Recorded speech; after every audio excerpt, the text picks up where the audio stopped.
matière de recrutement, on va s'intéresser beaucoup à la personnalité, qui va venir compléter une compétence technique forte. Mais c'est vrai que là où la personnalité n'évolue pas, les compétences peuvent au contraire évoluer au fil de la carrière et des formations.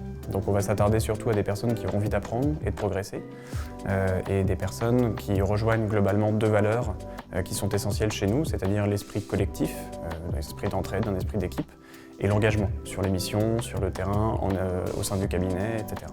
Chez nous, il n'y a pas de profil type. Au contraire, on s'enrichit de personnalités et de parcours très différents. L'intérêt pour nous, justement, est de proposer des parcours assez variés aux personnes qui nous rejoignent, en fonction de leurs compétences, évidemment des demandes de nos clients, mais surtout de leurs appétences. On n'a pas vocation à mettre les gens dans des boîtes, concrètement. Le sujet de la formation est très important chez nous. Donc c'est vrai que le gros se fait sur le terrain avec des associés qui sont opérationnels au même titre que n'importe quel consultant, donc qui sont détachés en équipe.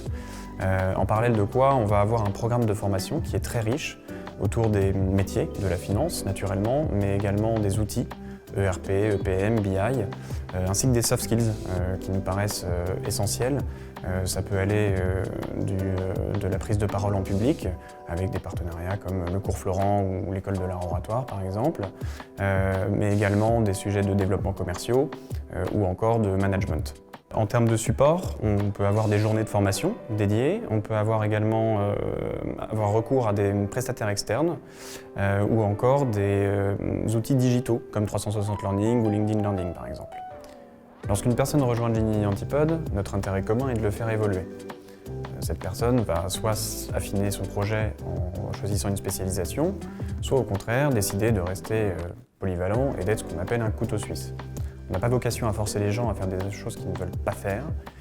On est plutôt là pour accompagner leurs décisions en étant évidemment dépendant des demandes de nos clients.